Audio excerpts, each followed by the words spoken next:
connect with him for the first time in my new life in politics, and it was an experience I'll never forget. I was at Trump Tower. I took that famous golden escalator up.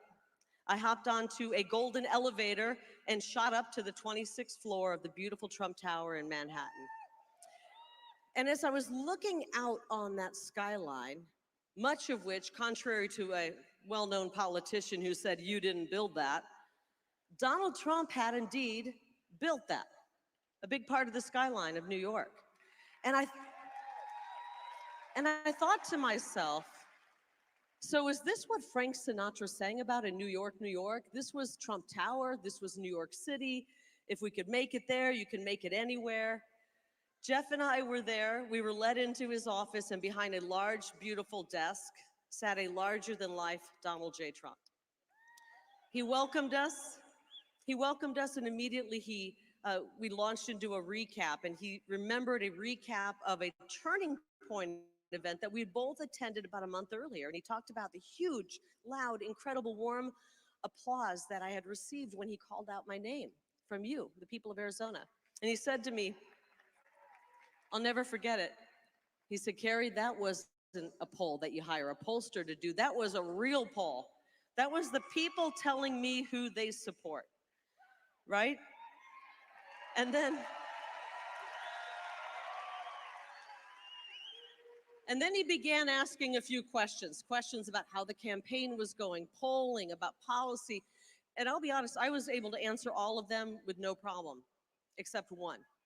A very important question that took Jeff and me completely off guard. And my husband, I don't know where he is. Are you out here, Jeff, somewhere? Come here, hon. Say hi to Jeff, please.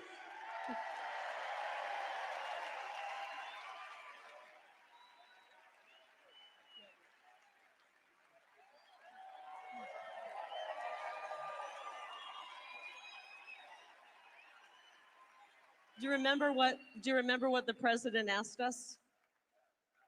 He asked us how long we'd been married. That's what stumped us. Jeff forgot. And to Jeff's benefit, I also forgot. Now, we turned to each other and we started counting and doing the math, and we came up with the figure 23 years. So we'll never get that wrong again, will we? I love you. I love this man. Thanks, hon. 3 weeks ago, Jeff and I celebrated our 26th anniversary. It feels like the first year, doesn't it?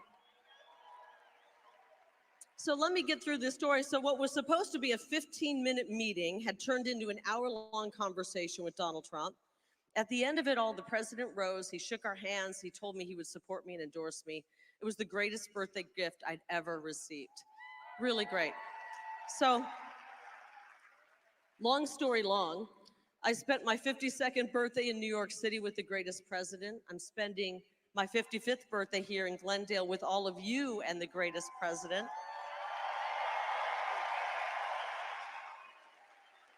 And Arizona, I look forward to spending my 56th birthday in Washington, D.C.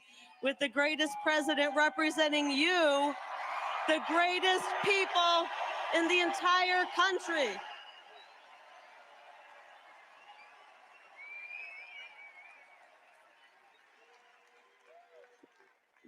Decades ago, like many of you, on my 18th birthday, I registered as a Republican, inspired by a man named President Ronald Reagan, whose very powerful words still guide us. I think one of his most famous speeches, he said, "You and I have a rendezvous with destiny. We'll preserve for our children this, the last best hope of man on earth, or we'll sentence them to take the last step into 1,000 years of darkness." That speech was called A Time for Choosing. And that's exactly where we stand at this moment. We're at a crossroads and we have a choice right now. We either save this country and our best days are ahead of us, or we plunge into 1,000 years of darkness.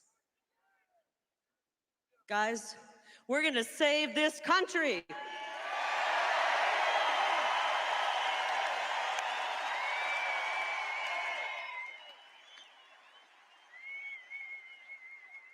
Ronald Reagan spoke those words on behalf, did you know this? He spoke those words on behalf of Arizona's favorite son, Senator Barry Goldwater, a man whose Senate seat I would be honored to fill.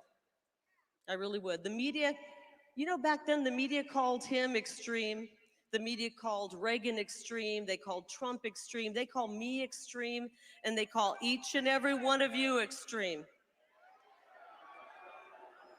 Yep. Because we are on to their corrupt system. Can you imagine? Can you imagine calling a middle-aged mom like me a far-right extremist? She said, we love it. You know what? So far, I have been right about everything. And the only extreme thing about us and me is that I'm extremely worried about my children's future. I am. I'm extremely worried about what my opponent, Ruben Gallego, will do to the state that we love. I'm running against the most radical man to ever run for office in Arizona history. Have you seen Ruben's commercials? Honestly, they should come with a laugh track because they are an absolute joke. They really are. For a decade in Congress, this man was a card-carrying member of the Progressive Caucus, a man actually to the left of Bernie Sanders and to the left of the Squad. And now he's bombarding our airwaves with ads meant to make him look like a cross between Mr. Rogers and G.I. Joe. When in reality, he's just Nancy Pelosi with a scruffy beard.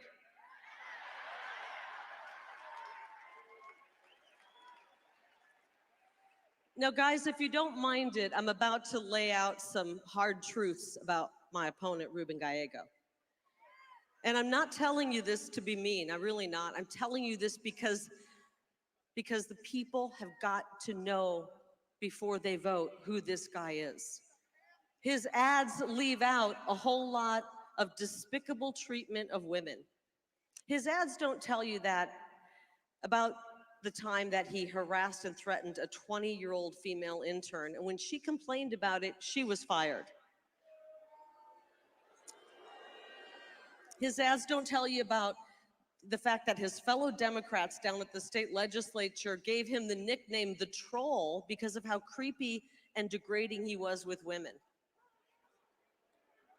And his ads don't tell you about the time he told a Latina woman that because she was a Republican, she wasn't a real Latina. Can I hear it for our incredible conservative Latina women?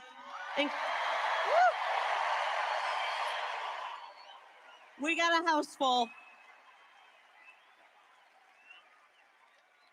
including my daughter right down there. His ads don't tell you, frankly, about the most unforgivable act against a woman. When he walked out on his pregnant wife, when she was 9 months pregnant, days before she delivered their firstborn child, he served her papers and he ran off to sleep with a DC lobbyist. That's despicable.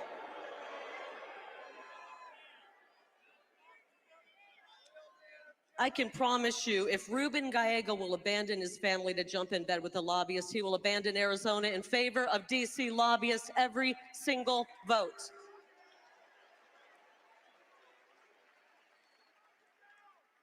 If his treatment of women isn't enough to keep him out of the US Senate, then his voting record ought to be. I want to talk about his votes. He supports open borders. He told donors, this is actually shocking, he told donors when it comes to the border, it's not his expertise. He called the border wall, which is keeping us safe in some areas, dumb and stupid. And he voted against the SAVE Act. That means he wants millions of illegals to vote in this upcoming November election.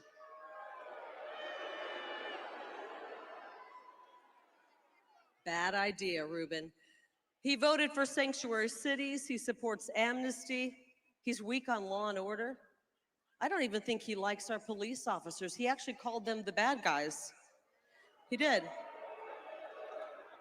The direct quote, in case the media wants to, fact check me, he said the bad guys are the ones behind the police line. How dare you, Rubin? How dare you? He marched in defund the police rallies, and then he threatened ICE agents. He's weak on the economy. He voted for legislation that resulted in this 40-year high inflation. That's why we can't afford anything. And when it came to the very short period of time that he worked in the private sector, he was a director for a bank that bilked immigrant families out of their life savings. At another company he worked for, under federal investigation during Rubin's time for Medicare fraud. Guys, I'm telling you all this because the fake news media won't cover him. Let me tell you, if I had one of those digs against me, they would be all up, all over it, and they won't cover him. If Ruben Gallego is willing to defraud Medicare, he's willing to cut Medicare. He ripped off our seniors before, he will do it again. I want you to know when it comes to Medicare and Social Security, our seniors paid into it and they lived up to their end of the deal. Uncle Sam needs to live up to his end of the deal.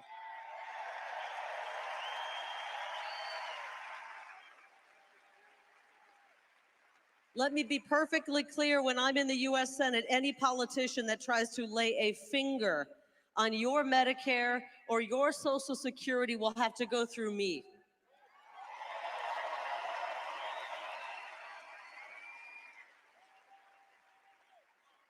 And worse yet, they're gonna have to go through President Trump, and that guy's bulletproof.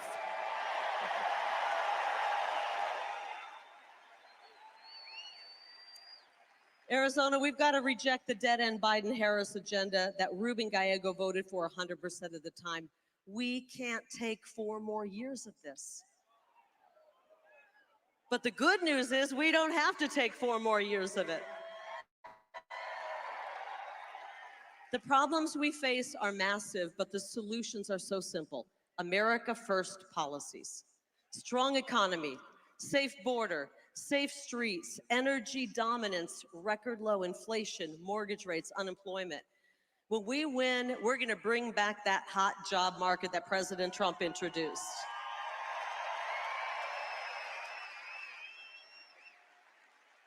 Frankly, the only people I want to see out of a job are the human smugglers, the drug smugglers, the child traffickers, the cartels, and I'd like to see the propagandists in the media on the unemployment line.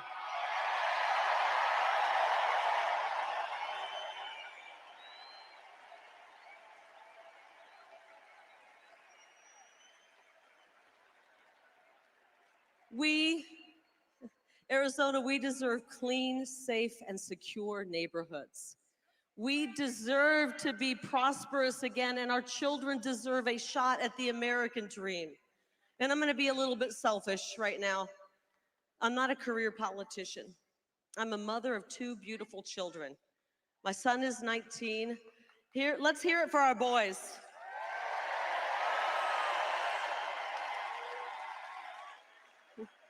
Our strong, young men, we need you guys. I'm worried about my son and daughter's future, and I'm worried about your future as well. I'm a fed-up mama bear who recognizes that President Trump is the only person who can lead us out of this nightmare and restore the American dream.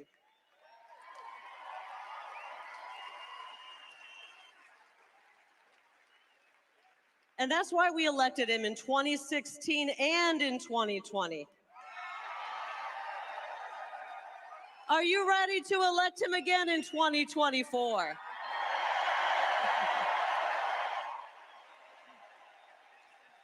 Arizona, vote Trump for president and Lake for U.S. Senate.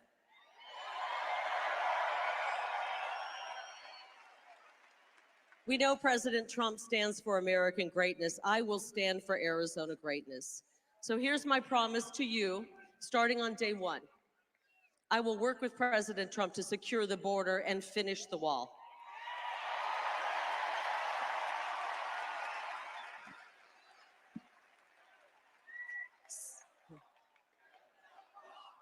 That's right. That's right.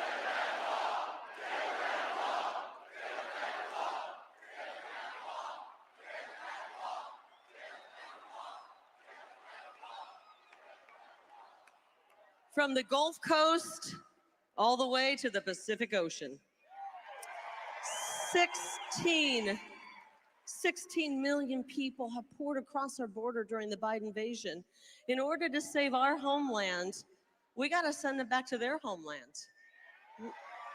We will begin the largest repatriation operation this world has ever seen.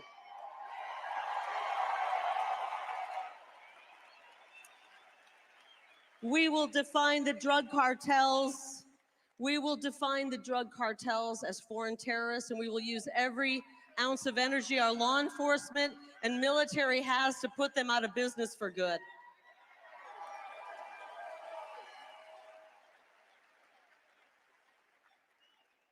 That's how we end human smuggling. That's how we end child sex trafficking. And that is how we end the scourge of fentanyl. The #1 cause of death right now for our young people is fentanyl poisoning. Too many sons and daughters and sisters and brothers and loved ones are being wiped out by these cheap counterfeit poisonous pills. 290,000 young people are gone under border czar Kamala Harris and Ruben Gallego. Gone. Under their reign of incompetence, we've lost a generation of young Americans. This is our future. This generation is our future, and we want it to be strong. So my message to young voters, and they're all over this place, I will be your biggest advocate in Washington, D.C. I will do everything I can to help you guys start a family, own a home, and live the American dream. I have one favor to ask you, though. I want you guys, when you think of that American dream, to dream big, really, really big, okay? Because the future is going to be bright. The future coming your way is going to be very, very bright. Now, a couple more promises. Before I vote on any legislation, first of all, I plan to read it, okay? And then I'm going to ask myself a few questions. Will this make Arizona safer, stronger, more affordable? Will it make our country more secure and prosperous? And is it constitutional? And if the answer is yes, yes, yes, yes, and yes, then I'm going to vote yes for it. It's pretty simple. I will support legislation that calls for the death penalty for any criminal who kills a police officer in the line of duty.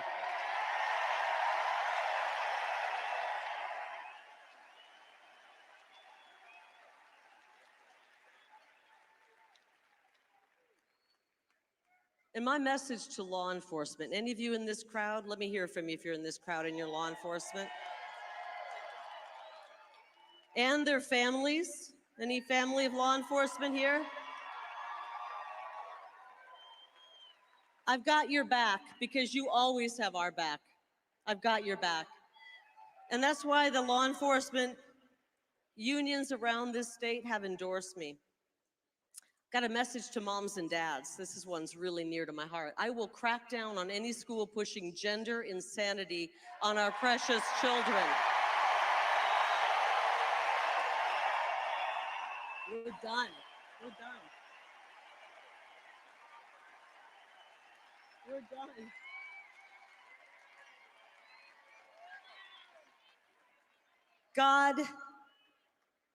God did not put our kids in the wrong body.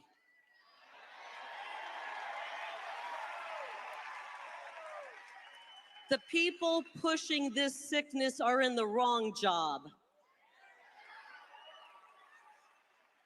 I will support education that focuses on teaching the fundamentals along with skills training so our kids are ready for the jobs right out of high school. And I will help save girls' sports and save women's athletic scholarships. Girl power. Democrats always say, trust the science. Well, I do, and the science shows there's only two genders.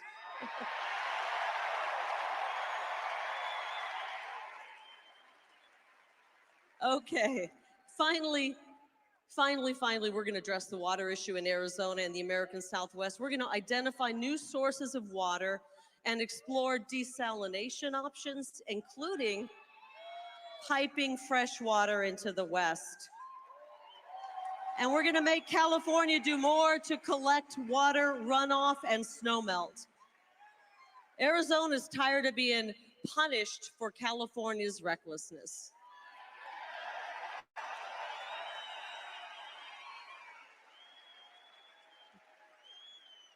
We need a return to common sense America First policies.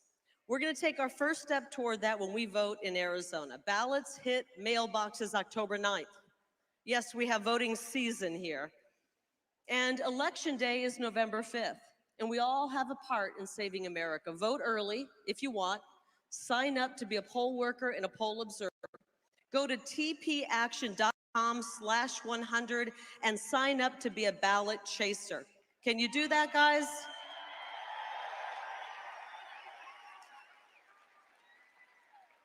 And if you know somebody who lives outside of Arizona who wants to come and help our state, Turning Point Action will pay for their hotel for the month of October so they can come in and chase ballots. Invite your friends in. We all have got to get involved. No one is too young, no one is too old. We welcome, and Charlie said it. By the way, is Charlie Kirk great? He's amazing. Charlie said it. We welcome all Republicans, independents, and disaffected Democrats to this movement. It's called America First.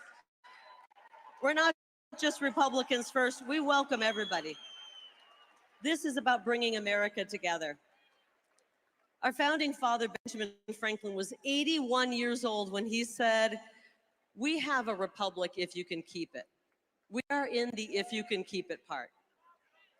And at 43 years old, John F. Kennedy famously said, "Ask not what your country can do for you, but what you can do for your country."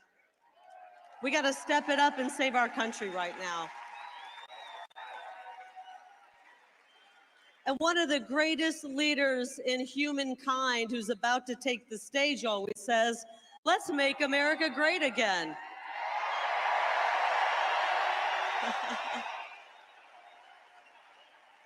We will do it. Arizona, vote Donald J. Trump for president. Vote Carrie Lake for U.S. Senate. And vote Republican up and down that ballot. And when you do, we will make Arizona great again. We will make America great again. I love you all. God bless you. God bless President Trump. And God bless State 48.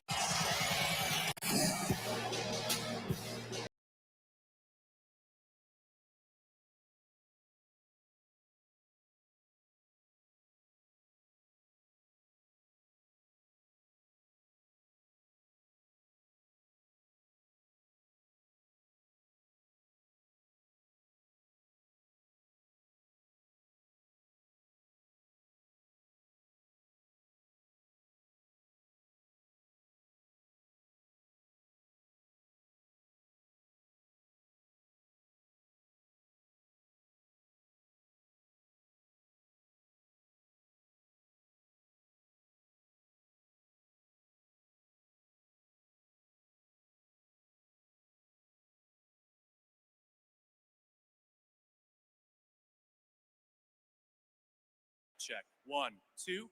Mic check. 1, 2.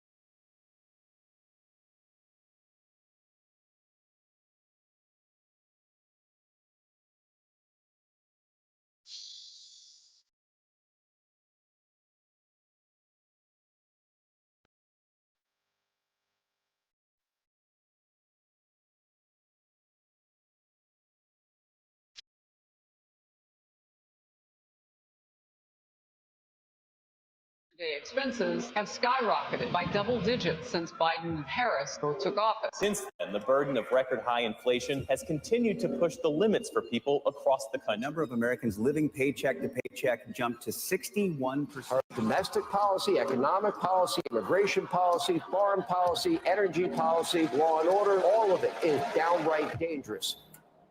Americans are hurting. But we have to go forward now. The country needs a win in this. And there's only one person who can make that vision a reality. Donald J. Trump. I will fight for you with every breath in my body. It's the most resilient human being I've ever met. We will defend America against all threats and protect America against all dangers. He brought manufacturing back to America. Small businesses flourished. He did what he promised. He put America first. You had a prosperity under Trump. People's incomes were going up. Not only did he keep his promise, but the results are there to show. We will never give in. We will never give up. And we will never stop fighting for our country, our flag, and our freedom. There is no bulldozer strong enough to remove the legacy that he has built. I will never stop fighting for you. He was ready to go face the cameras and come out swinging. The support that he has, it is to read that this bridge is going to blow up. Ladies and gentlemen, please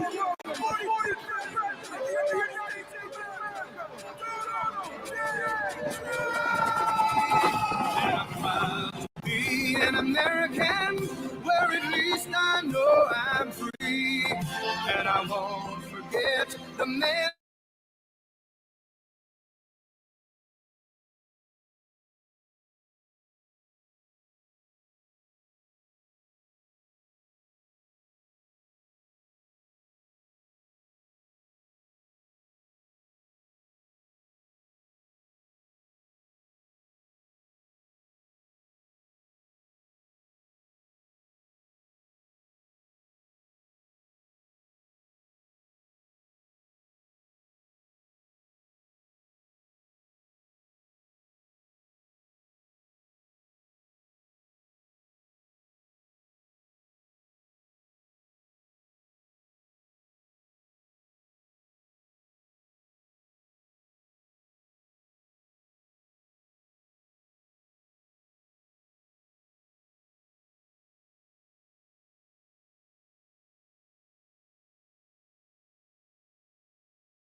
Well, thank you very much, and a very big hello, Arizona. Hello, Phoenix.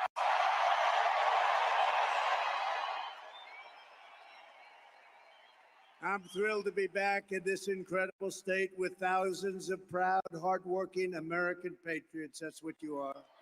You built our country. 74 days from now, can you imagine? 74 days. Then we gently move into that beautiful White House and we take over our country and we make it great again. We're going to win Arizona. We're going to defeat Comrade Kamala Harris. And we're going to win back our beautiful White House. We're going to win it back. We're going to win it back in record force. Everyone here tonight is part of the greatest political movement in the history of our country. You know, this is the greatest political movement. It's called Make America Great Again.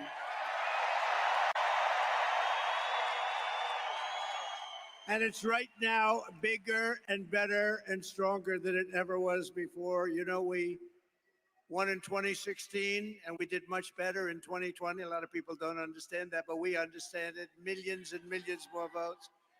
But those two are nothing like the spirit that we have now. It's amazing. And that's because we've seen how bad government can be. That's why it's combinations of a lot of things. But the job they've done in destroying our country is unbelievable, and people have seen it. And because of that, there's never been anything like this. Right, Carrie? Right? Our movement is not about Democrat versus Republican. It's about patriotism and common sense. You have a common sense with a party of common sense. You say what you want. Nice to say conservative, but really, with a party of common sense. We want fair elections, free elections. We want strong borders. We want a great military. We want great education. We want a nice home at low interest rates or low taxes and no regulations. That's why we're welcoming support from millions and millions of disaffected Democrats, and they are joining like wildfire. Now, it's a little different than it was. You know, we had somebody, I was up 18 points, and they said, Joe, you can't win. You're getting out of the race. No, I want to go and give it a shot. No, Joe, you're getting out of the race, Joe. And if you don't do it the nice way, we'll do it the tough way, Joe. And he said, okay, and now I have a new opponent. This never happened before.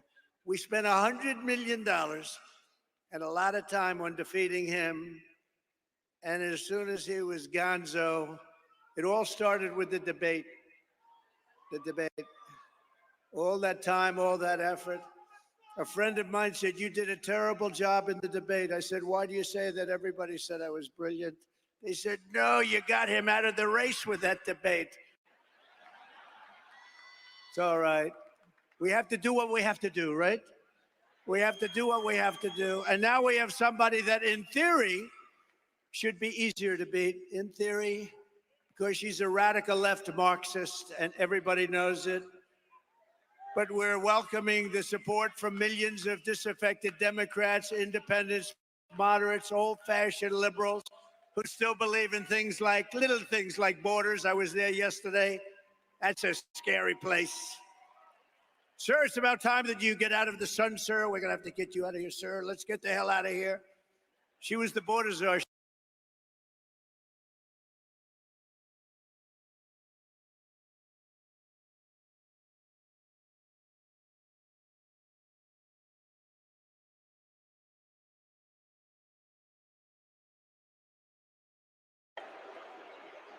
That's a lot of press.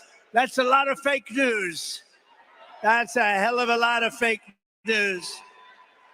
Gone forever is the old Democratic Party of FDR, JFK, and that's right, even Bill Clinton. Kamala Harris's Democrat Party is the party of free health care for illegal aliens, communist-style price controls, defund the police. All her life, she wants to defund the police. A little while ago, she changed, didn't she, huh? Banning gas-powered cars and sex changes for minor children without parental consent. How about that one? How would you like that? Without parental consent. Can you imagine your kid comes home without parental consent? What happened to my baby? What happened? The true divide in American politics today is between these far-left fascists led by Harris and her group. And you know who her group is. and citizens of all political backgrounds who love our country, share traditional American values, the values that you have right here in this great state, and look past our differences to unite around a thing called our great American flag. And we should speak to our great congressmen and congresswomen. They ought to make it illegal to burn the American flag. If you burn the American flag, you go to jail for 1 year. 1 year, that's all, 1 year. You burn the American flag, because in Chicago at the Democrat deal, they were burning flags all over the place. You burn the American flag. They say it's unconstitutional to do that. I think it's constitutional. You burn the American flag, you go to jail for 1 year. Nobody's going to be burning the American flag anymore. Our opponents worship the deep state. We want to obliterate the deep state. Slight difference. Our opponents, thank you. Our opponents join with warmongers and neocons to wage endless wars, these wars that never end. We don't even know who the hell the country is that we're fighting. We believe that America is strongest when America is at peace. We want peace through strength. That's what we want. Like we had 4 years ago. We didn't have any wars, except we wiped out ISIS very quickly. It was supposed to take 5 years to beat ISIS. I did it in 3 weeks. They support coercive COVID vaccine mandates and want to fire you. If you don't obey, you get fired. We oppose these mandates as a fundamental violation of our God-given rights. We don't want the mandates. We don't want the mandates. They want to arrest their political opponents and silence those who disagree. We reject censorship in all forms, and we believe in freedom, open debate, and fair, equal, and impartial justice under the constitutional rule of law.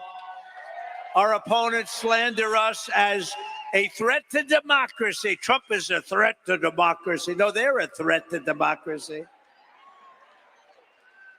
How many times have you heard, it's a talking point for them, right, Deb? It's a talking point. Donald Trump is a threat to democracy. And those guys say it too, because they're the same thing. They're like they're a subsidiary of the Democrat Party. Meanwhile, they rig their primaries. They force out Joe Biden. They force him out of the party. Joe Biden got 14 million votes in an unconstitutional coup, and they appoint a nominee who never got a single vote. And when she ran against this guy, and I'm no fan, he was the worst president in the history of our country. He let in millions and millions of people through her. Let in millions of people would destroy our country. But we're going to get those people out, the people that came in here from jails and prisons and mental institutions. But they threw him out. They ran against each other for the primary, and she never even made it to the first state, the great state of Iowa. Never made it. And now she's the one running. A little strange, isn't it? You see, that's really a threat to democracy if you get right down to it, right? In our movement, we know that democracy does not mean rule by the Democrat establishment. It means rule by the American people. Tonight, I'm very pleased to welcome a man who has been an incredible champion for so many of these values that we all share, and we've shared them for a long time. I don't think too many of you people have heard of him. He's very low-key. He's a very low-key person, but he's highly respected. He is a great person. I've known him for so long. For the past 16 months, Robert F. Kennedy Jr.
the Democrat primary, he would have easily beaten Joe Biden, but they wouldn't let him in.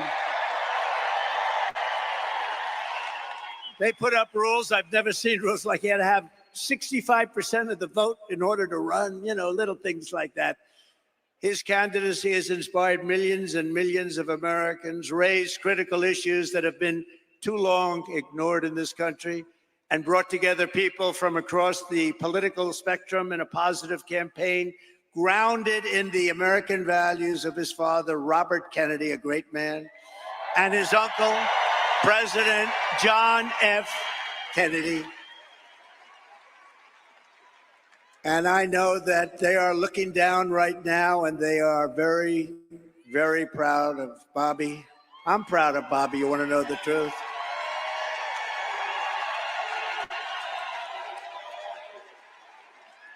And I don't think I've ever introduced anyone that got applause like he just got. I must tell you, I don't think it's true. I don't think I've ever introduced anybody that got applause like that.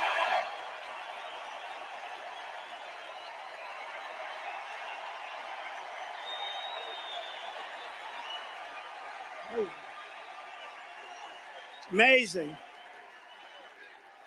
It's true.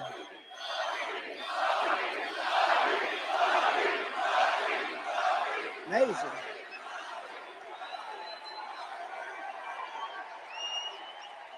Soon after I can't even believe I have to say this, nearly assassinated in Pennsylvania last month, Bobby called me to express his best wishes. He knows firsthand the risks incurred by leaders who stand up to the corrupt political establishment. When you stand up, you bring on some trouble for yourself, but you have to do what's right. You have to do what's right for the country. I will tell you, we are both in this to do what's right for the country. That's one thing I can tell you. He lost his father and uncle in service to our country, and Bobby himself was subject to repeated threats to his safety during the course of his campaign while being denied protection by the Harris-Biden administration. And this is a tribute in honor of Bobby. I am announcing tonight that upon my election, I will establish a new independent presidential commission on assassination attempts. And they will be tasked with releasing all of the remaining documents pertaining to the assassination of President John F. Kennedy.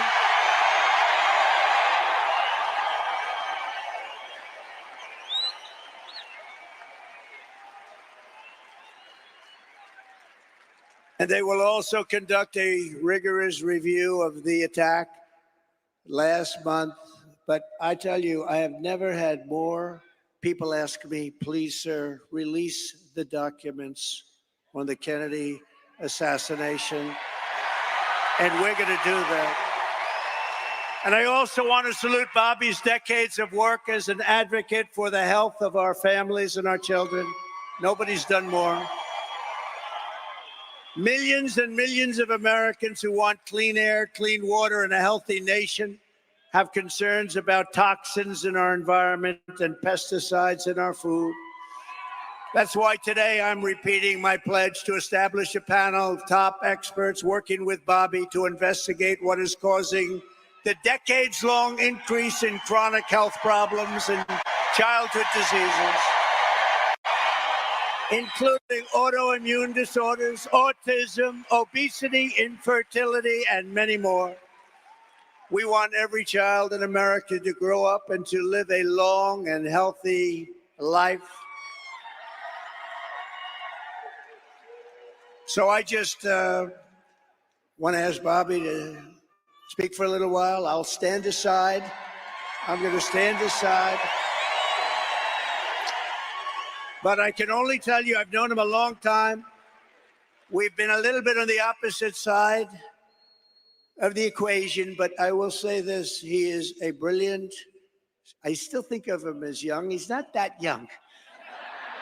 I always call him young, but he's not that young.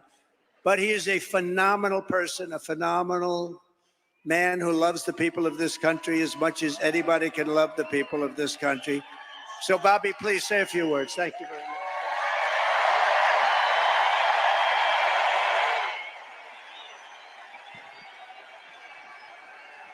Thank you. Thank you, President Trump.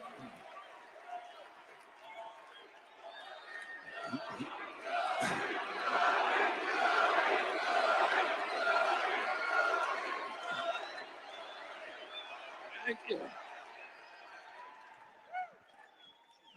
A few hours after the assassination attempt at Butler, I got a call from a safe food advocate named Kelly Means, who's been fighting for many years to try to end the corruption at CDC and FDA and USDA.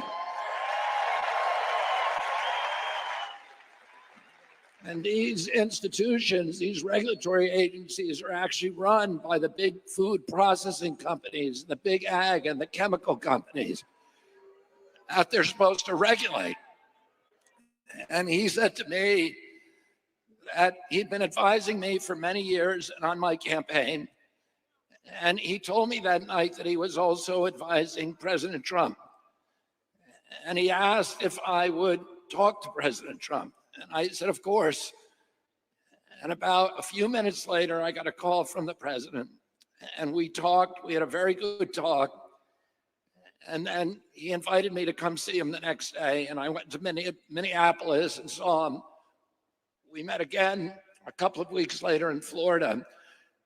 And we talked about, not about the things that separate us because we don't agree on everything, but on the values and the issues that bind us together. And one of the issues that he talked about was having safe food and ending the chronic disease epidemic.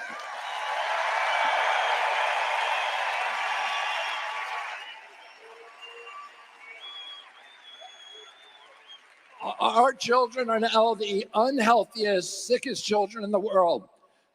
Don't you want healthy children? And don't you want the chemicals out of our food? And don't you want the regulatory agencies to be free from corporate corruption? And that's what President Trump told me that he wanted. He also told me that he wanted to end the grip of the neocons on U.S. foreign policy.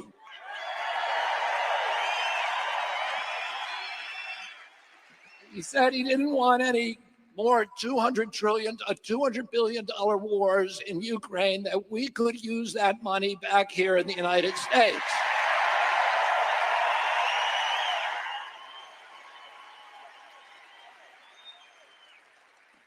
And the safest, the best way to build a safe America is to rebuild our industrial base and rebuild the middle class in this country. And don't you want a president who's going to get us out of the wars and who's going to rebuild the middle class in this country?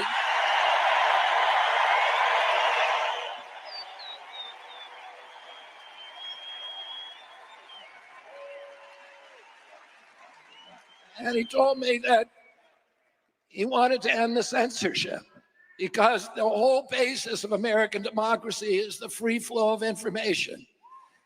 And we know that a government that can silence its opponents has license for any kind of atrocity. And can you think of any time that you can look back in history and say that the people who were censoring were the good guys? They're always the bad guys, because it's always the first step down that slippery slope to totalitarianism.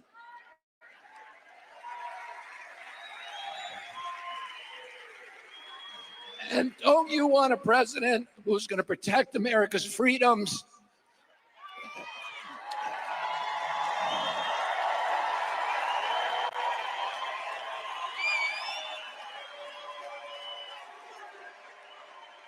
and who is going to protect us against totalitarianism.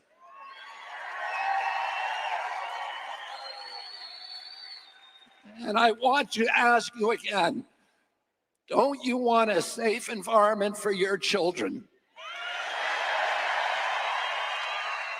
Don't you want to know that the food that you're feeding them is not filled with chemicals that are going to give them cancer and chronic disease?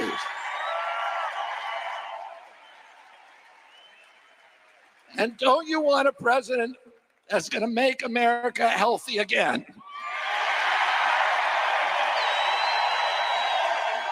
Thank you all very, very much, and God bless you, and God bless America.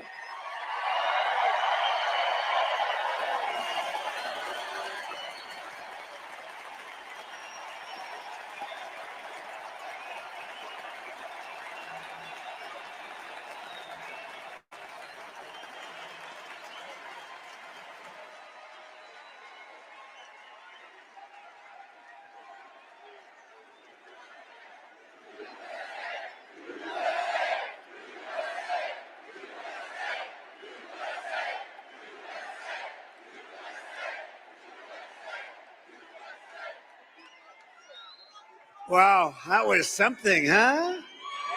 That was something. Fantastic guy. You know, he did well, and the polls are good and all, but you have to remember we have sort of like a two-party system. It was designed that way, and it's awfully tough. And as well as he did, he'd be at 10 and 15 and 16 points sometimes. That's a lot. That's a lot. But if he were in a regular system, like as a Democrat or perhaps as a Republican, but not against me, of course. But if he were in a regular system, there are a lot of people that maybe liked him the best, but they said, we can't vote. So with all of those votes he was getting, here's a lot of votes that he could have gotten. I think he's going to have a huge influence. We're leading now, but I think he's going to have a huge influence on this campaign.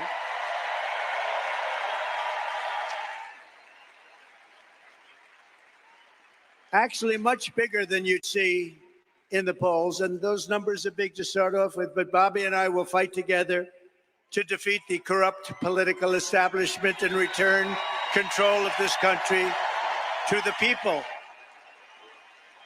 And all who supported Bobby's campaign, I very simply ask you join us in building this coalition. It's a beautiful coalition in defense of liberty and safety, prosperity and peace. It's going to be an incredible coalition, and the relationship has been so good for so long. I have no doubt it's going to work and work well. But we have to win. We have to take our country away from these people that are going to destroy our country. We won't have a country left. So thank you very much. We need your vote. As you all know, this week the Democrats held their convention. You probably saw it, their party. The media says the big message from their convention was that we need to turn the page from the failures of the last 4 years. Do you believe it? They forgot. They've run it for the last 4 years. She was saying last night, we will stop the abuse. We will stop the high taxes. I said that you could have done it 3.5 years ago. In fact, you could leave that nice auditorium that you're in and go to the White House right now. You want to have a strong border? All you have to do is say to the incredible Border Patrol, ICE, law enforcement, close the border now. You don't need bills. I did it. And we had the best border in history. Put up that chart. Put it up. That chart. I love that chart. I love that chart. Put it up.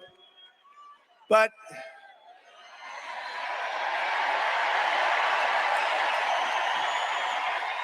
I love that chart. Not everybody realizes, but that chart is very meaningful. Even beyond the numbers that are on the chart, it shows the least numbers of illegal immigrants pouring into our country. Again, prisons from mental institutions, terrorists, where the bottom arrow is. But you know what? that chart is meaningful in many ways. Some people understand what I'm talking about. I love you, darling. I love you. I'm going to sleep with that chart tonight, Deb. I'm going to sleep with that chart. But isn't that a beautiful sight? Look at that. Look at that arrow. And then look what happens when that was my last week in office. And look what happens after I left. It's like a rocket ship. Look at that. Isn't that terrible? No vetting, no checking. We have no idea who they are. They just pour into our country by the millions and millions and millions. We need to turn the page of 4 years of calamity and failure. They have had calamity and failure, and say, Kamala, you've done a horrible job. You've been the worst vice president in the history of our country. Kamala, you're fired. You're fired. Get out. Get out. Get out, Kamala. She's the only person ever to get a nomination of a party without getting one vote. She didn't get one vote. Hey, maybe she's smarter than we think. You know, you could look at it that way. As vice president, Kamala cast the deciding votes, causing the worst inflation in decades, costing the typical American household $28,000. Think of this, higher prices. It was inflation, $28,000. As border czar, she flooded America with savage illegal alien criminals who have been raping, pillaging, and killing our cities and our towns. 3 years ago this week, she was the final vote on the catastrophic Afghanistan withdrawal. And we were withdrawing, but we were going to withdraw with dignity, with grace, and with strength. We would have been out faster, but we were going to keep Bagram. But that was the most embarrassing event in the history of our country, leading to horrific war and humiliation all over the world. When Putin saw that, he invaded Ukraine. It brought a lot of people back because they said the United States is run by incompetent people. The United States is no longer respected. It's no longer strong. That's what they said. A lot of these things that you're seeing now wouldn't have happened except for the horrible, horrible event of Afghanistan. You know, I was dealing with the leader of Afghanistan, Abdul, and I said, Abdul, you can't kill our people. He was killing our people. And I had a strong talk with him. I'm not going to get into it exactly. We went 18 months without one soldier being sniped at or shot at. Not one soldier injured or killed. And then we had a tremendous election where we did probably 10 or 12 million more votes than we got the first time. You know, most presidents don't get as many votes the second time because people get bored, but they don't get bored with me. They get bored. No, they get bored. Like Barack Hussein Obama got far fewer votes the second time, and he won. He won. Have you heard of him, Barack Hussein Obama? Remember Rush Limbaugh? Barack Hussein Obama. He was nasty to me. You know, he was nasty. Michelle was nasty. They're all nasty. Nasty people. They were very nasty. I was surprised. I thought he was, and I was sort of nice to him. I said, no, you know, I like him. Good. It didn't matter. They were nasty to me. And of course, last night, Kamala mentioned my name, I think, 21 times. She didn't mention the border. She didn't mention inflation. She didn't mention anything but my name over and over and over again.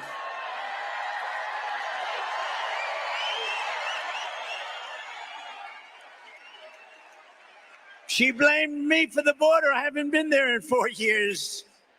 You saw it. I had the safest border, the best border we've ever had. She blamed me for the border. They lied so much. They lied about everything. She said I was involved with something called Project 25. I don't even know what the hell it is. No, they really were nasty. And then they say to me, sir, please stick to policy. Don't stick to personality. You should be nice to people, sir. You have to be nice. I call them up. My geniuses, they get paid a fortune. Actually, not that much. But I call up my people. I say, they're knocking the hell out of me. And you say I shouldn't get personal. I have to get personal, don't I? I have to get personal. I have to get personal. They get personal. But I'm going to do my best. So they're allowed to get personal with me, but I'm not allowed to get personal to them.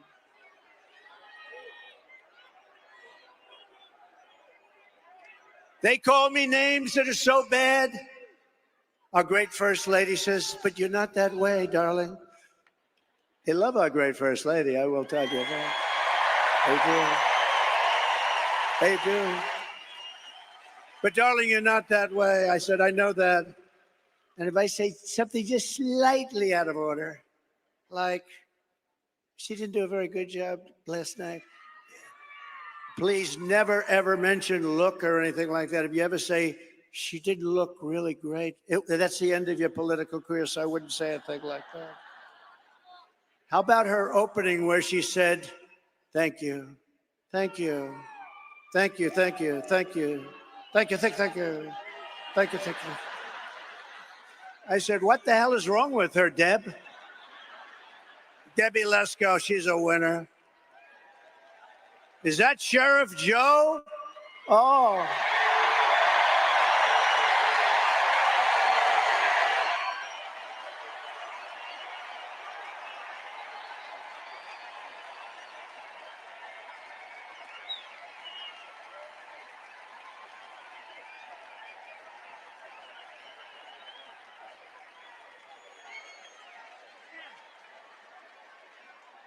That's Sheriff Joe.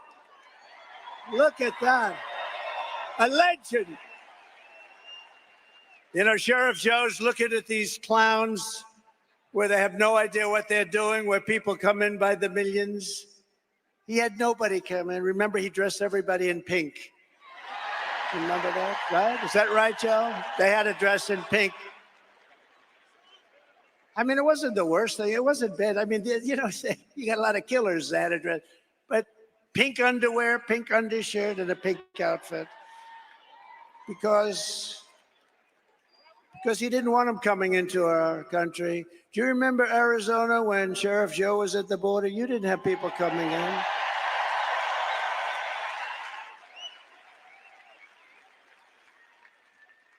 I think for the 1 year, he had one person come in, but they got him. Now we have 3 million people coming in through your border. Your border. Oh, through the whole thing, it's ridiculous. It's not. Joe, it's an honor. And I'll tell you, people didn't treat you right. You are a legend, and you did a job like nobody else. True.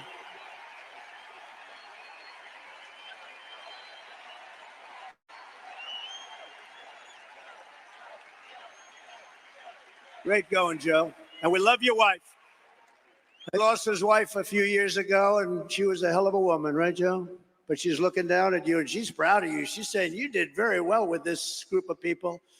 But I've known you for a long time, and there was nobody like him. He understood the border better than anybody, and he ran it fairly. He ran very fair, but he ran it strong, and they respected him. They didn't even try. So thank you very much, Joe. And your wife she's proud of you. She's proud of you. Very proud of you. We're grateful to be joined tonight by the founder of Turning Point Action, a gentleman named Charlie Kirk.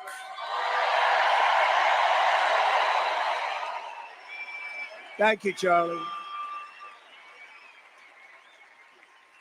What a job he does. I said, Charlie, do me a favor. We got this thing won, but do me a favor, make sure they don't cheat. The only way they can do anything is if they cheat like hell, and we've been victims of that. Make sure they don't cheat, Charlie. We don't need the votes. We just want to make sure that they don't cheat. Hello, Sheriff. How are we doing? How are you guys doing? Good. Thank you. We need every sheriff to get over there, every law enforcement official, because we got the votes. We got to make sure everything's on the up and up. Charlie and his team of people, I mean, he's got hundreds of thousands of young people. It's actually quite discriminatory. Charlie, have you ever been sued by old people for not accepting them? He's got the youngest looking group of people, and they're warriors. They're unbelievable. The job Charlie has done is incredible. Thank you, Charlie. Thank you, Charlie. The job he's done is really incredible. Also with us is an incredible congresswoman who has decided to go onto a certain board. Do you know what I'm talking about? The most important board maybe in the whole country. And she's going to make sure everything's on the up and up.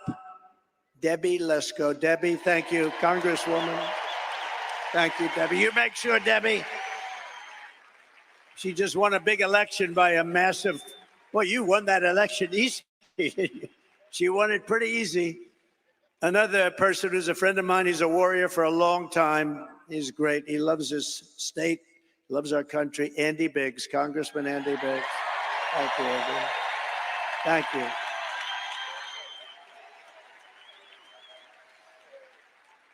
And two other warriors, a young one and a little bit older one, but boy, they are tough. You don't get tougher than Eli Crane and Paul Gosar. Paul Gosar.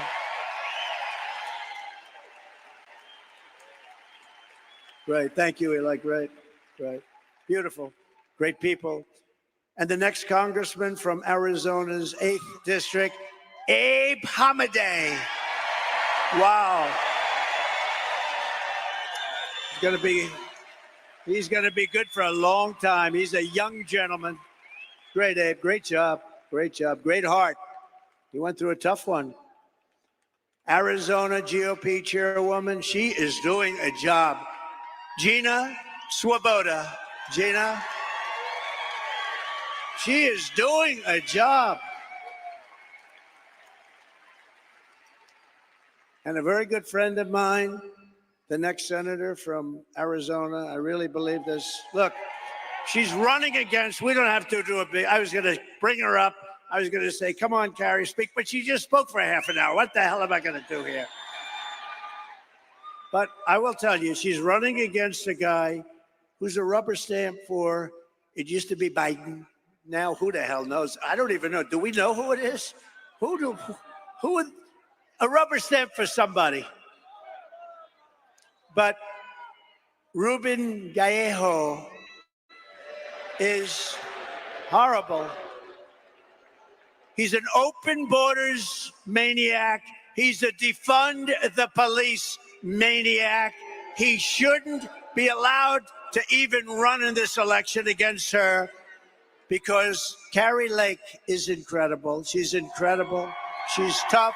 She's smart. She's got heart. And she should be your next senator. I hope you win this sucker because you are winning. You're running against a guy that cannot carry your shoes. I'm being nice.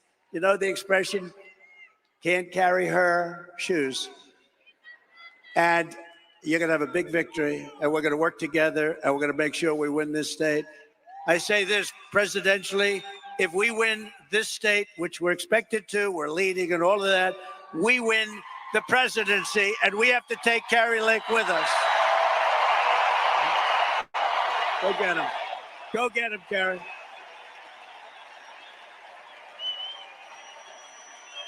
Go get him, Carrie.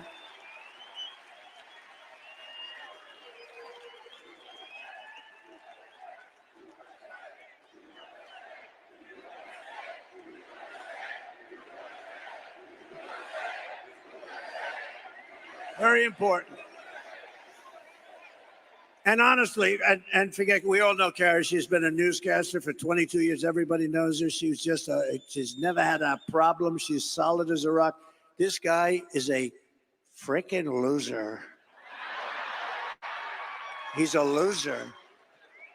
So with that, we'll go on. But good luck, Carrie. We love you. Special.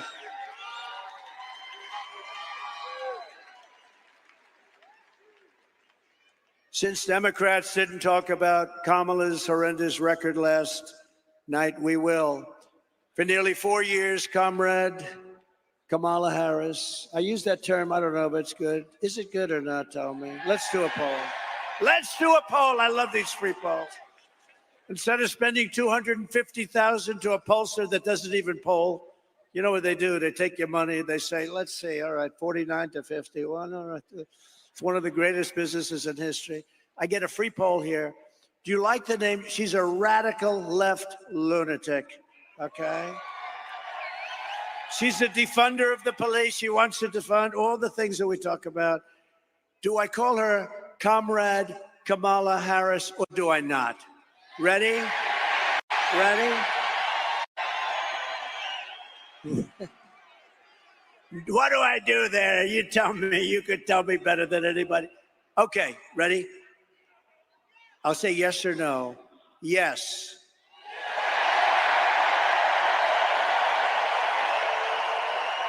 No. Comrade Kamala Harris.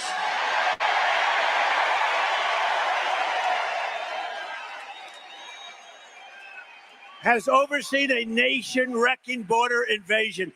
This is a nation-wrecking. It's an invasion. You know, one of the ways I built hundreds of miles of wall. I was there yesterday. I looked up and down. I said, man, I built a lot of wall. And we could have put up 200 miles more, but they didn't want to do it. And that's when I said, you know, I think they really want open borders. But we built much more wall than I said I was going to build. And you couldn't see the end of it yesterday. You couldn't see the end. We had a news conference, but it's a dangerous area. It's a dangerous area because of her, because of him. But he put her in charge, you know, whether she's borders are. And that's what she was called. Only recently did she say she doesn't have that. But you know what? She has been the worst manager. And the Border Patrol never even saw her. They never even met her. She's in charge of it. They never even met her. And you suffered the price. She's allowed at least 20 million illegal aliens into our country, including millions and millions of unvetted fighting-age men from 159 countries. You know, it's no longer just South America. They come from Africa, the Congo. They come from a lot of coming from jails in the Congo. Let me tell you, these people, the nice thing, they make our criminals look like the nicest people on earth. That's how tough they are. They come from the Middle East. They come from areas that we're fighting. They come from enemy terrain. They come from all over the world, and they do come from South America, but not only from South America. 159 different countries in the last year, and they're totally unchecked and unvetted. Every single year she's been in office, she has set an all-time high illegal border crossings record, triple and quadruple what the year before, where I'd have like 150,000 and she'd have 2.5 million. What she has done to this country, nobody can tell you. You know, she destroyed San Francisco as the district attorney. She destroyed California. You know that. This is a woman that's going to take, she destroyed California. She had a policy. If you steal less than $950, you're allowed to keep it. You can go, we're not going to prosecute. So criminals are walking into stores, mean, nasty guys, rough guys, and they take calculators and they calculate. Let's say I want to get up. They walk out, then they walk back in. The whole thing, this is who we're going to have running our country? I don't think so. And nobody lies like her. She's a liar. She makes up crap. She's the one going to raise. You know, she said, Donald Trump is going to raise. You know why? She said I was going to raise it. Because I'm going to put tariffs on other countries coming into our country. And that has nothing to do with taxes to us. That's a tax on another country. And I did it with China, and we had no inflation. You know, I had no inflation. I took in hundreds of billions of dollars from China, and not one other president took in 10 cents. They were all, oh, China, we're afraid of China. We're afraid of China. According to a new DHS report, Kamala Harris also lost, and this is impossible to believe, listen to this, 325,000 migrant children are gone. They're missing. She allowed them to be trafficked into our country. Many of these children are now in sex slavery or they're dead, probably mostly dead. They will never see their homes or their parents again. They were swiped out of their homes. They were taken out of their homes. 300, this is a government number, 325,000 children, sex slaves or they're dead.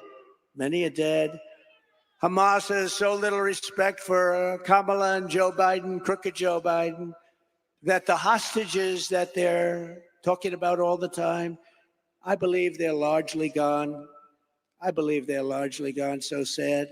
When you look at what happened, when you look at that attack on October 7th, I believe they're gone. And the reason they're not negotiating, you know, it says Hamas has decided not to negotiate because what they want back are the hostages. And I think those hostages, for the most part, aren't around anymore. And so they said, oh boy, we can't really negotiate because we don't have the hostages. The hostages are largely gone. How sad, how terribly sad. If they feared and respected Joe Biden and Kamala, they would never have killed those hostages. They would have never attacked. They would never have attacked when I was president. Iran was broke. Iran was broke. I told China, if you spend any money on buying oil from Iran, you'll never do business in the United States again. And we're going to put a 200% tariff on you. And Iran was broke, and they had no money for Hamas, and they had no money for Hezbollah. You can check your numbers. Look at it. When my last year, they had no money. We had no terrorism. You know, for 4 years, I didn't have any terrorism. Do you notice that? None. And when they asked Viktor Orban, the prime minister of Hungary, very strong guy, what is the reason that things are so bad now? The Middle East is blowing up. Russia's blowing up with Ukraine. There's wars starting all over the place. Looks like bad things could happen in Taiwan with China. What's the reason? He says, you got to get Donald Trump back as president. You won't have any problems. That's what he said. It's true. It's true. They respected your country. They respected your leader, but they respected our country. Now they laugh at our country. Our country has become a joke. She's provided deportation immunity to the vast majority of criminal aliens living inside the United States and is importing MS-13 gang members, known as the most violent gang of them all, into our cities and into our high school. Think of it, they're coming into our high schools. Kamala has set loose thousands of Venezuelan gang members who, according to law enforcement bulletins, have been given a license to shoot American police officers. You know that, right? Under Harris, ICE deportations are at the lowest level in history, the history of our country. She supports deadly sanctuary cities. Now, of course, she's flip-flopping on everything. You do know that, right? You know that, Joe? She's flip-flopping on everything. Debbie, right? She's a flip-flopper. Andy, she's a flip-flopper. She flip-flops on everything.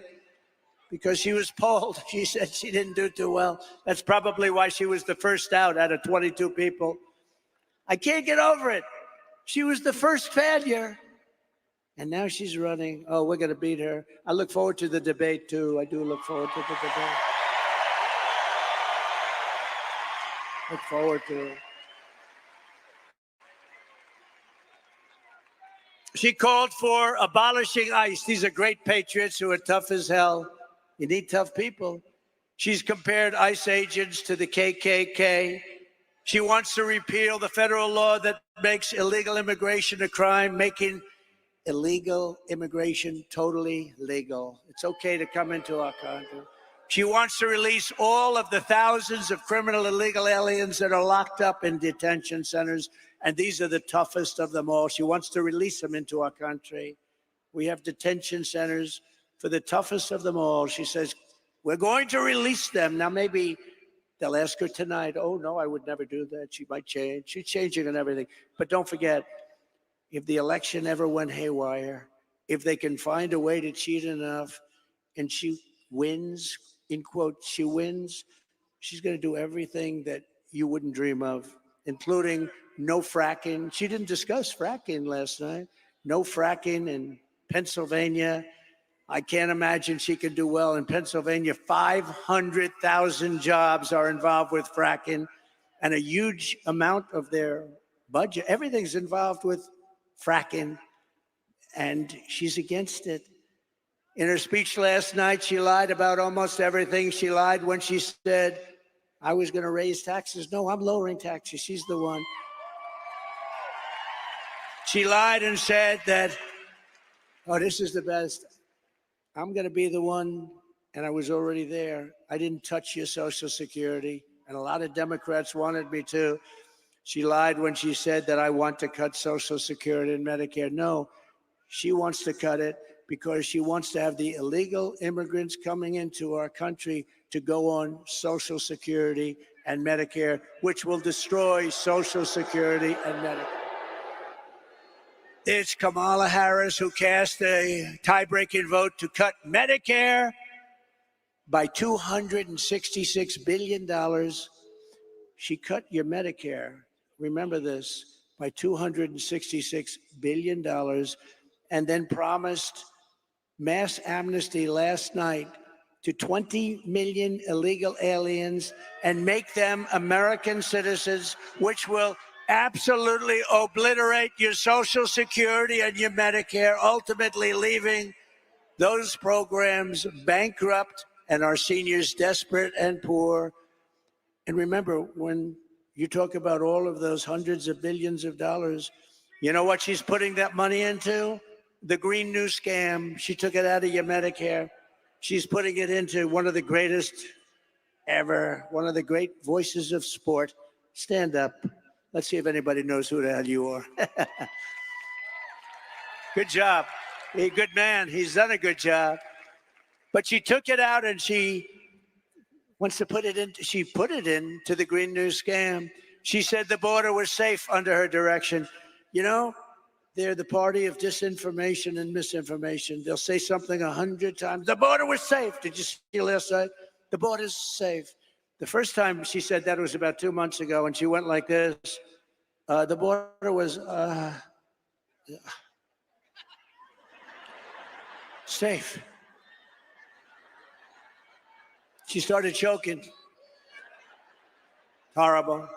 They are the misinformation, disinformation. They lie. They keep saying the same untruth over and over again. And you know, you're not like in my business. You're not in this political business like these people. You're in other things. You're lawyers and you're carpenters and you're electricians and you're drivers and you're doing a lot of things. By the way, no tax on tips. Remember that? No tax on tips. No tax on tips. She tried that one, and yet in Congress right now they have bills to destroy people that don't. But do you see what's going on? It'll never happen with her. It's guaranteed to happen with me. No tax on tips. But actually, it's the most dangerous and unsafe border anywhere in the world. There's never been a border like it. No country ever. If a country had a border like that, they would fight with sticks and stones if they had to keep the people out. She believes that if you say things enough over and over again, even if they're stone cold lies, like Project 25, he believes in, I don't even know what the hell it is. I know it's a group of people that got together and they're slightly on the conservative side. And it's unbelievable what they do. It's really unbelievable. She would destroy our country if she was ever elected. Our country will go down the tubes. We'll be in a depression like 1929. We will not have a country any longer. Yesterday, I was at the border with the victims of Kamala's migrant crime wave. One of them is here with us tonight. Michael Morin is the brother of Rachel Morin, who you know about. Rachel was a cherished 37-year-old mom of 5 absolutely incredible children, beautiful woman. Last summer, Rachel was out on a run when she was brutally raped and murdered by an illegal alien who was led into America by Kamala Harris. Let her in. Said, let her in. The animal who committed this heinous crime, first killed another woman in El Salvador before walking across the open border, just walked right in, no problem. He then attacked a 9-year-old girl and her mother in a home invasion in Los Angeles before murdering Rachel in cold blood. Michael, I promise you, in Rachel's memory, we will stop this invasion and we will keep these savage criminals the hell out of our country. Thank you, Michael. Please. Thank you. So sorry, Michael. So sorry. Say hello to your parents and everybody, okay? Thank you. So horrible.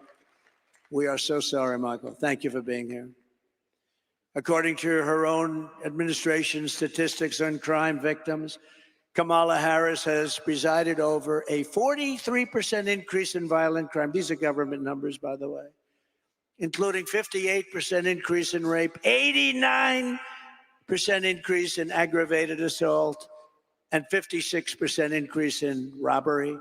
During the riots of 2020, she encouraged her followers to donate to bail criminals, looters, and arsonists and killers. People died, including Sean Michael Tillman, a dangerous repeat offender who went on to shoot and kill a Minnesota man 6 times in the head. He shot him 6 times in the head and torso. And Kamala let him out, let him go. While Kamala Harris was DA of Sanctuary City, San Francisco, 20 years ago, maybe the greatest city in the world. Today, it's unlivable. She ignored the pleas of victims' family. Please, please let us do, please don't do this to us. And refused to seek the death penalty against an illegal alien MS-13 gang member, one of the worst murderers they've seen in years, who murdered an innocent man and his 2 sons and didn't even remember he did it. As California Attorney General, she redefined child sex trafficking, assault with a deadly weapon, and rape of an unconscious person as a non-violent crime. Comrade Kamala Harris destroyed single-handedly, with some help from the worst governor in our nation, Gavin Newsom, both San Francisco and California itself. He's a terrible governor. What a governor. For years, but you know, she might have picked a worse one. If you look at the numbers in Minnesota, we hope we're going to win Minnesota. You know, it hasn't been won since 1972, Richard Nixon. But we're doing well there too, but the governor is horrible. You know what he did? He approved a bill to give tampons in every young man's bathroom. Right? Think of that. This is what we have. This is our vice president, our potential president. Tampons in boys' bathrooms. For years, Kamala Harris has pushed legislation to strip police officers of protection, trying to bankrupt them and ruin their lives for doing their jobs. No protection, no immunity, no nothing. She even endorsed defund the police. I will never defund the police. I will only fund the police and fund them with plenty of money and pride. I will always back our law enforcement heroes in blue. We are pleased to be joined tonight by the president of the Arizona Police Association, Justin Harris. Oh, no, he's not a relation. Justin, are you a relation? Last name is Harris, spelled the same. I'm very concerned about this. I'm not really. But Justin Harris is a great gentleman who has a special announcement. Justin, would you please come up? Thank you.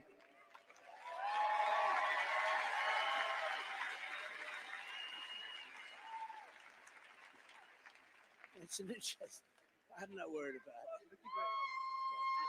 Thank you.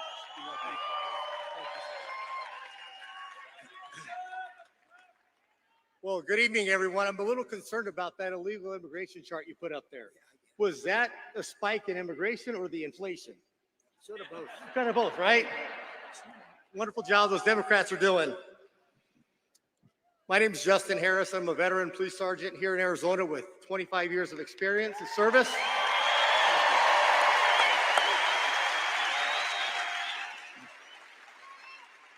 And I also have the privilege and the honor to serve as the state president of the Arizona Police Officers Association.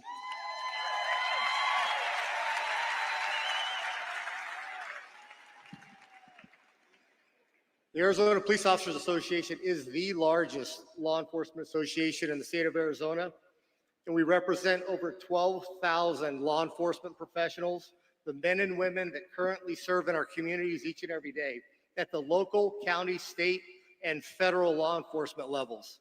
We cover the entire state. And on behalf of the Arizona Police Association, we are proud to welcome President Trump to the great state of Arizona.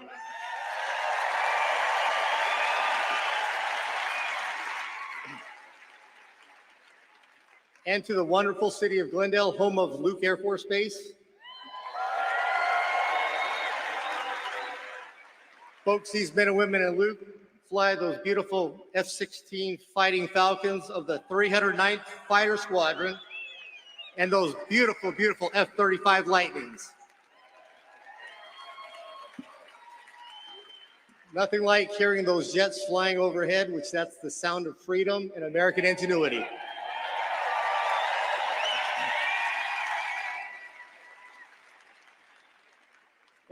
Also a special thank you to the Glendale Mayor, Jerry Wires, and the entire City Council for their unwavering support and advocacy for our police officers, active duty military, and our veterans.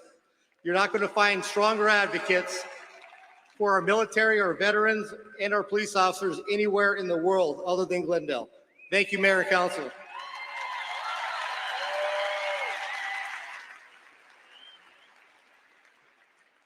Also, I wanted to give a special thanks to the men and women of the Glendale Police Department, the best and most professional police department in the country. Okay, thank you. With a special thanks to Police Chief Chris Briggs and the other 8 West Valley Coalition departments that allowed us to use their law enforcement officers here today to keep us all safe. Thank you, gentlemen and women.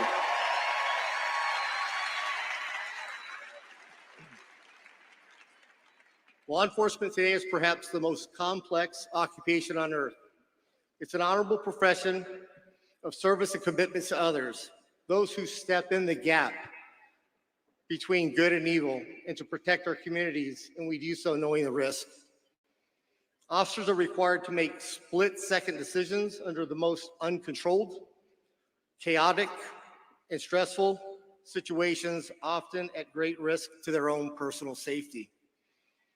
Given the literally millions of contacts between officers and the communities annually, with a few exceptions, officers make those decisions correctly as trained and in accordance with the law.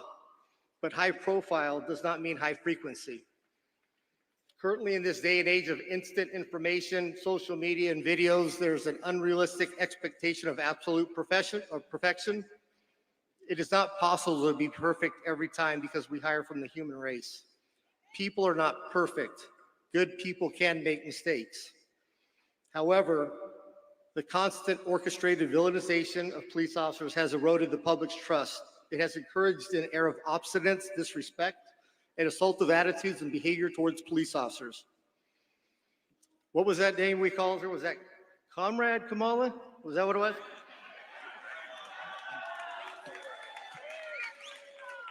Kamala, Comrade. Well, what we do know is she supported defunding the police, and the best term is they wanted to reimagine policing. I don't know what that means. She is part of the radicalized movement to degrade public safety and make our communities less safe. In contrast, under President Trump's first term in office, he always had our backs. Thank you for that.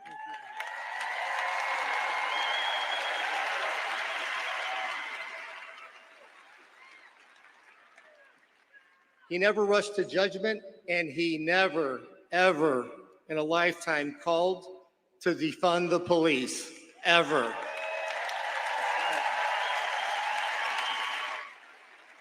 And we owe him a debt of gratitude for that.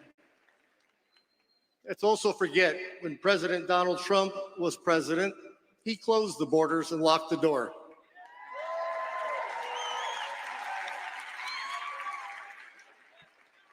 Border czar Kamala Harris opened the door and let everybody in. Border czar Kamala Harris is allowing millions of illegal immigrants into this country, turning each and every state into a border state and flooding American streets with drugs and crime.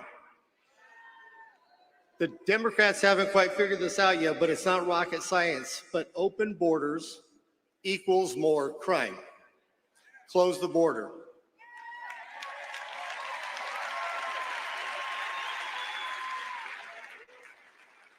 And my gut tells me that there's a gentleman standing up here on stage today that's going to do exactly that.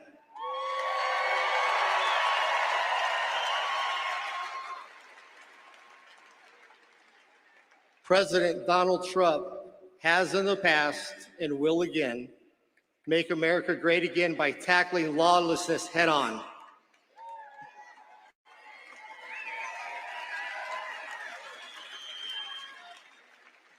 Ceasing the endless flow of illegal immigrants across our southern border and ensuring that police departments across the country have the funding, the training, and equipment necessary to do our jobs.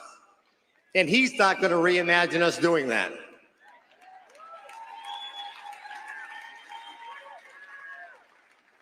President Trump will stop the multi-million-dollar illicit trade that occurs each and every day at the border.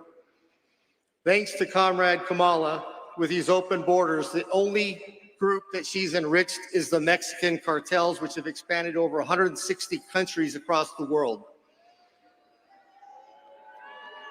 They've done this by using human beings and human trafficking and treating them like dogs. The flow of illegal drugs in this country is unmatched in history. And they also have illegal vaping devices that are harming our communities and killing our kids, all being imported from China through the cartels. This has to stop. Kamala Harris, as border czar, deliberately obliterated the U.S. border to flood the country with illegals. They canceled the wall. They implemented catch and release and terminated Remain in Mexico and effectively shut down ICE, pulling those agents off of the front line, putting them in administrative duties to do paperwork and change diapers. Meanwhile, the front door of our country is wide open. President Trump will stop this.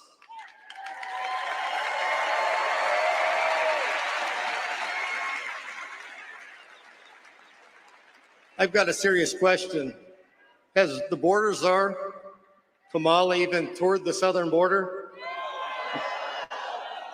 Didn't think so. Has President Donald Trump toured the border? Yes, he has. And I heard the cartels went running. On average, there's over 5,000 illegal immigrants are being released into the country every day, our country. We don't know who they are, don't know where they came from. We can't even account for them. For 38 straight months, the monthly border encounters have been higher than even the highest month seen under the Trump administration. You can't tell me this isn't being done deliberately, because it is. In 2023 alone, more than 900,000 illegal immigrants were released into the interior of the U.S., unaccounted for, waiting for court dates, and nobody knows where they're at. That's the entire city of Mesa flowing into our countries, and that's the only ones we know about. Illegal drugs are flowing into this country at an alarming rate, with only 5% being intercepted at the border. Okay.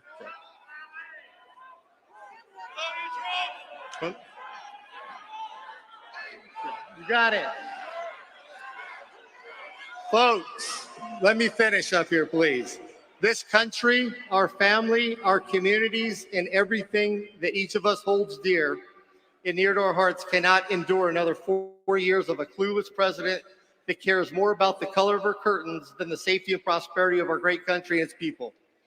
It is clear who supports law enforcement, law and order, and that's President Trump. his unwavering shown commitment to the rule of law of the men and women, placing lives on the line every day. So if you support national security and want to secure our borders, vote Trump.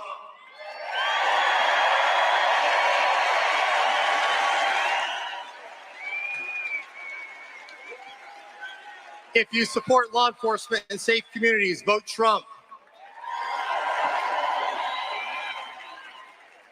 If you support getting our country back on track and making America great again, vote Donald J. Trump for president.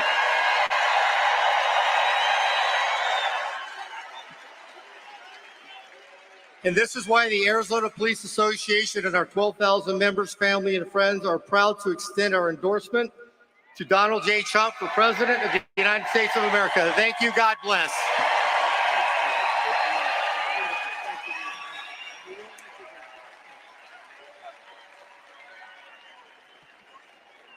Thank you very much. Wow, that's a great endorsement. Means a lot. So just in closing, I want to say that from the moment we take back the White House from Kamala Harris and crooked Joe Biden, crooked is a $4 bill, used to say $3 bill, now we say $4 bill. I believe we're going to have the 4 greatest years in the history of our country. Starting on day 1, I will seal the border and stop the migrant invasion of our country. We will carry out the largest deportation operation in American history, larger even than President Dwight D. Eisenhower in the 1950s, who was a big believer in borders. We will defeat inflation and we will make America affordable again. You're going to have an affordable country again. We will make America the dominant energy producer in the world by far. It won't even be close. Remember, as I always say, we have more liquid gold under our feet than any other country in the world, including Saudi Arabia, including Russia. And we will use it to reduce taxes and energy costs for our people. We will reduce your energy bills in 1 year by more than 50%. That's here and that's everywhere in the country. And that includes heating, air conditioning, electricity, and gasoline for your car. I will turn the United States into a manufacturing superpower more than it has ever been, ever before. We will bring back jobs to America. We will no longer allow foreign countries to take our jobs and to steal our wealth. We will make our own products and we will buy far less from foreign countries than we are buying right now. We're going to make it here. Other countries that make us pay a tax to do business with them will be charged the same tax when they send their product into the United States. It'll be called the Trump Reciprocal Trade Act. And if China or any other country charges us a 100% tax or tariff, then we will charge them a reciprocal tariff of 100 or 200%.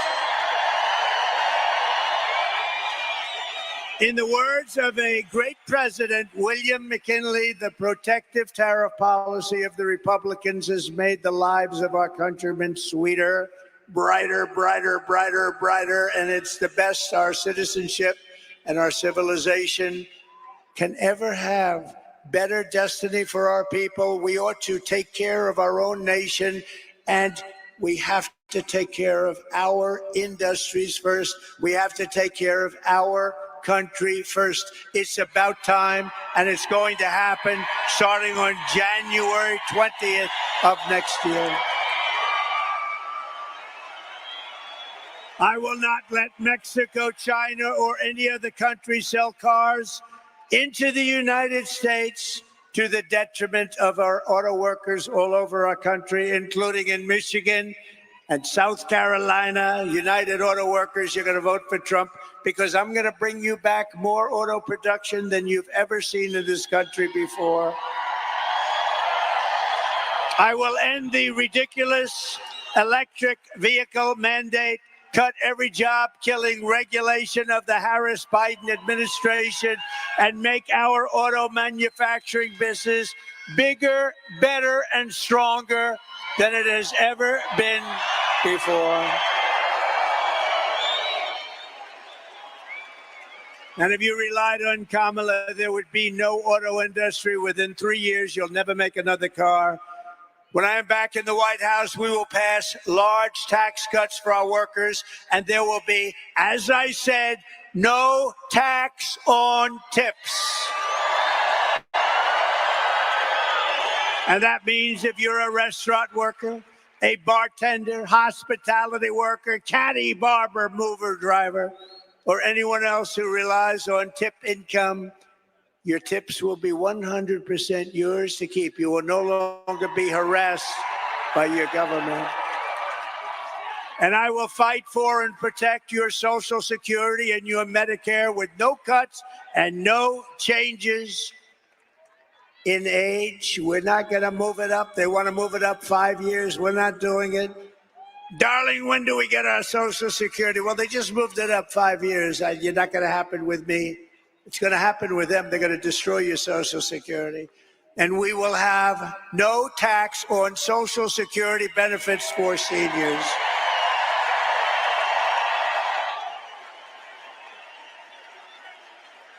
They destroyed our seniors and everyone else with their horrible inflation. And then they give you small dollars with Social Security and they want you to pay tax. I don't know. We don't need it. We can do it. We have so much else, including that liquid gold. Oh, we're going to go hunting for liquid gold. We will cut wasteful and unnecessary spending, and we will terminate the Green New Scam and spend that money on roads, bridges, real infrastructure, and paying down debt. No fake infrastructure that has caused massive inflation with no benefit whatsoever to our population.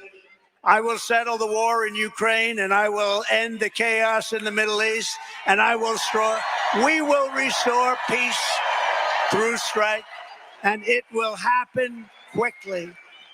I will have that war ended before I go to the White House on January 20th. I will have the war in Ukraine ended as president-elect.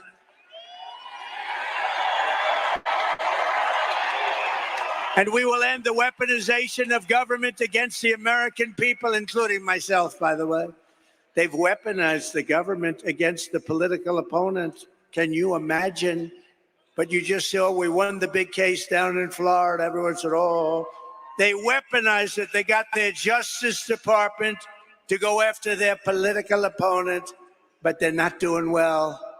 I'm the only one that ever happened to where my numbers went up. What do you think about that, Mr. Congressman? I don't think it's ever happened. They go after me and my numbers go up. Somebody's got to explain this. We will rebuild our cities, including Washington, D.C., making them safe, clean, and beautiful once again. And we will keep the U.S. dollar as the world's reserve currency because right now it is under siege. And this is how we will end the era of inflation, mayhem, and misery under Kamala and Crooked Joe and unleash safety, prosperity, peace for Americans of every race, religion, color, and creed. Together, we will deliver low taxes, low regulations, low energy costs, low interest costs, low inflation. And that's for everyone. We're talking about everyone. We want to make sure everyone can afford groceries, a car, and a home. We will stop the invasion, end migrant crime, support our great police, strengthen our military, build a missile defense shield around our country, keep critical race theory and transgender insanity out of our schools, and we will keep men out of women's sports.